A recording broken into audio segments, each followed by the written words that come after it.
Sometimes the long arm of the law can come in handy, but it's rarely reached for something like this before.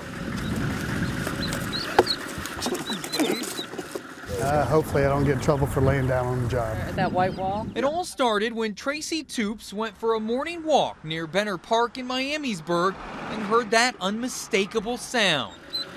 I actually called 911. I told her, I said, this is not an emergency, but at least not to me, it is to the mommy duck.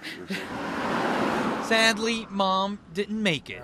She walked out in the roadway and got hit by a car, yeah. Her ducklings now on their own and trapped in a sewer.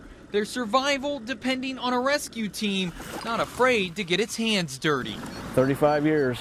I know where every sewer goes in Miamisburg. That knowledge would pay off because while most of the ducklings were netted in this sewer, others proved to be more elusive. They're not in this stretch. Got one right now. Then finally, the last duck turns up in this tunnel. He makes a break for it, but his webbed feet don't get him far. It's Mother Nature at its best, you know. In the end, all the ducks, well, not exactly in a row, or at least in a box. Thank you very much. You're welcome.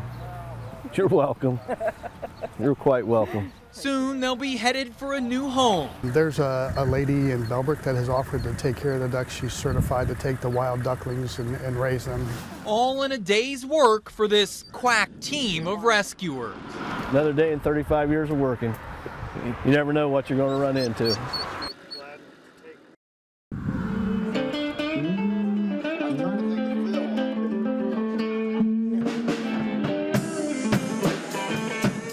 Convert of the day is usually the toughest because, like most bars, Jackass Flats can seem like an unholy mess after a Saturday night. But for Brian Smith, it strikes the right chord. I wouldn't change a thing. I wouldn't remove one bar sign. I want people to feel comfortable. The sweeping and setup help wash away the sins of the night before as the bar undergoes its weekly transformation. Soon the bikers will roll in and once again fill the parking lot. But this time, they won't be the only ones leather-bound. Their Bibles will be too. This is come as you are. You know, it's Word of God, but it's just a different setting. Welcome to the First Heavy Metal Church of Christ. Service may be held in a bar, but the strongest brew you can get in here is Folgers. Although what you will get a heavy dose of is acceptance. You know, we welcome everybody, and we do. Prostitutes and drug addicts, and the only requirement we have is that the prostitutes be on their lunch break, you know. I mean, Pastor Brian Smith started the church a little more than a year ago after being laid off from his management job. Since then, it's grown to the point where it's hard to find a seat every Sunday. Yeah, we need a bigger bar someday. When I look at the mirrors. But no matter how crowded it gets, you'll never have to worry about a cover charge or dress code here. Some of your more traditional churches have more rules on what you can wear, how to act. With a church like this, you come and you just be yourself. Reading from the book of 1 Kings near signs touting the king of beers can seem odd. But the church appeals to those like Tiffany Miller, who hadn't gone to a service in more than 20 years. I just felt something inside me say, look, this is what you need in your life. A Sunday here has the feel of a rock concert, with songs that are anything but traditional. You won't find organ music here. I mean, it is electric guitars and drums and all that. But it's not heavy metal music like the church's name implies. Heavy metal has nothing to do with the kind of music we play there. It's Ephesians 6:10 through 20, putting on the full armor of God, and the fact that we're Dayton's first come as you are biker church, so heavy metal. As a biker church, the place is like heaven for Harley lovers. We have not been attending church, and we thought this might be for us. But the church is meant for non-bikers as well, just as long as you don't mind grabbing a seat at the bar. Because in a place known for spirits, Brian figures why not add a holy one as well. You know, church is not walls and concrete and mortar and plaster. It's your heart.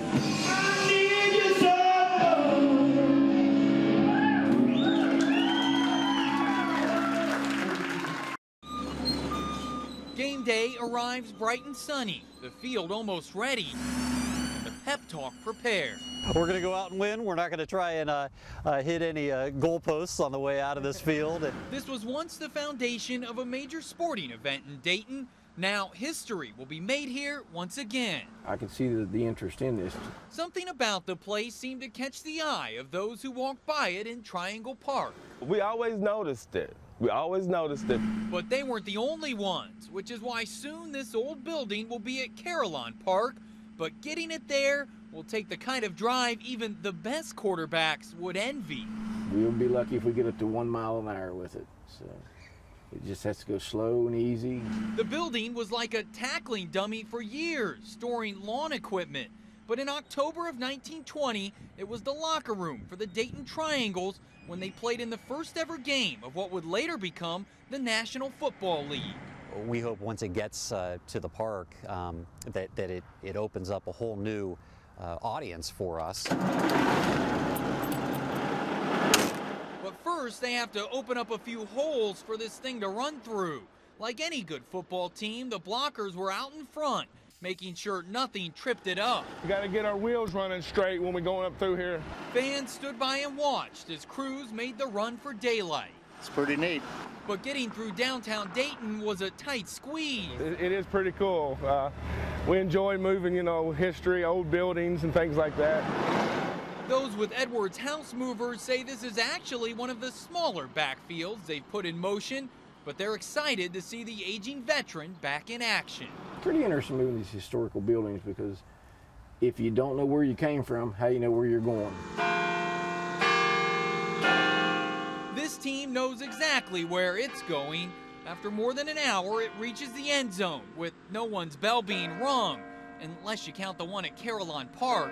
Soon the building will be on display. One final victory for the Triangle. Because it has that national prominence that goes with it, we thought it was worth saving and safeguarding and telling the story. Jordan Burgess, 2 News.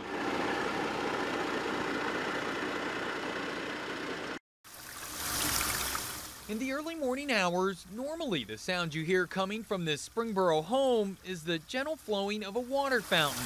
But every once in a while, that peacefulness is punctured by a pounding you can't quite place. Oh, it's loud. The sound first started here at the Academy at Minds in Motion in Springboro. That's where it began to take on a certain rhythm. They love to watch him. Everybody's just so amazed at how fast he can do it. Best trophies. Since then, the sound has followed Dominic Ratucci wherever he goes. Whether or not you like to listen to it, you can't help but watch how he does it. And it is not as easy as they make it seem. You see, Dominic is one of the top 20 sports stackers in the world. It's such a crazy sport and weird to think of that stacking cups could be so big. So big and so fast. Dominic stacks cups as if his hands have somewhere else to be. He can stack and unstack 3 sets of 3 cups in less than 2 seconds, or about the time it takes you to say, wow, did he just do that? The key by far is practice. That's all you can do to get better. Dominic would stack in his sleep if he could. He just can't stack during other people's sleep. When I first started stacking, I really didn't want to stop. I was stacking until like 12, and my mom would be just like, please go to bed now, it's loud. All that practice has landed Dominic a spot on Team USA. He just won 4 gold medals for sports stacking at the Junior Olympics in July in Houston. He's even been in a Nike commercial. It's more than he ever imagined when he built his first cup pyramid at the Academy. I did not ever think I could get on the USA team. In the 3 years Dominic's been stacking, the sound has become a more familiar one around the house. His mom can now tell how many cups he's working with simply by listening. You may want to get used to the noise too. It could be coming to a living room near you. I think if enough kids get into it and we can spread the word of what a great sport it is, who knows what could happen. Jordan Burgess, 2 News.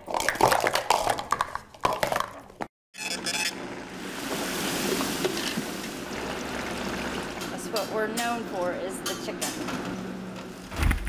Grandma's homemade, fresh, roasted chicken. It's like fried chicken, but it's better. than that. We have good chicken. It's why these diners flock to the Liberty Bell restaurant. Everybody loves it. But lately, folks have been squawking about the Liberty Bell because of this. He didn't have a name, so I named him Henry the other day. He just looks like a Henry. Henry is a giant chicken, 28 feet tall. I mean, he's colorful and he's awesome. I don't know, he's great. But not everyone has agreed since Henry came along this spring. Phone calls coming in about the chicken, and there were some complaints about the chicken. The beef, grouse, is over the county ordinance. Our code requires a sign of that size to be 100 feet away from the right-of-way. I just think for such a small town that for a complaint, it's not obstructing any view. There's no, just it's crazy. I just don't get it. Still, the complaint has made it all the way to the zoning board. And Monday night, the 5 board members will decide whether Henry the chicken needs to come down. I drove my vehicle in there and backed out and looked and made sure there were no visibility issues. Nicholson says Henry was constructed while the owner of the Liberty Bell was recovering from knee surgery, and so no one thought to check the ordinance. But since then, she says, it's become a landmark. People pulled in, they were from Ohio, and stopped and got out to take a picture with that chicken. Yeah. Tomorrow, if they make him take it down, I'm chaining myself to him. That's how passionate I am. So passionate that she's willing to do anything. We mean anything to save Henry.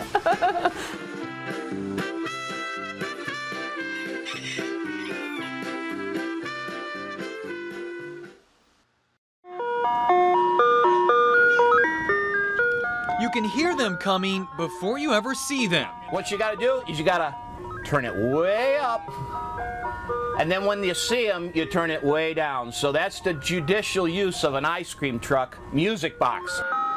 By now, Jimbo and his wife Shelly know the tunes by heart. With their business, Rochelle's Wholesale, and its more than 20 ice cream trucks, the two are like the Bonnie and Clyde of ice cream sales, holding up the heat and stealing smiles. Can I see a smile? No smile. When I get out on an ice cream truck, it's like all the pressure's off. I'm looking for 5. If I have a bad day, I look for 5 smiling faces, and then I'm going, now what was that bothering me? You forget, And on a hot day like this one, you need some good humor to drive an ice cream truck. Because contrary to popular belief, the screams for ice cream aren't as loud in the extreme heat. But we get what we can get. It's a little slower on hot days, and boy, you gotta have patience and perseverance on the hot days, that's for sure. Spider-Man? But when you've done this as long as Jimbo and Shelly have, you learn what's hot in the heat.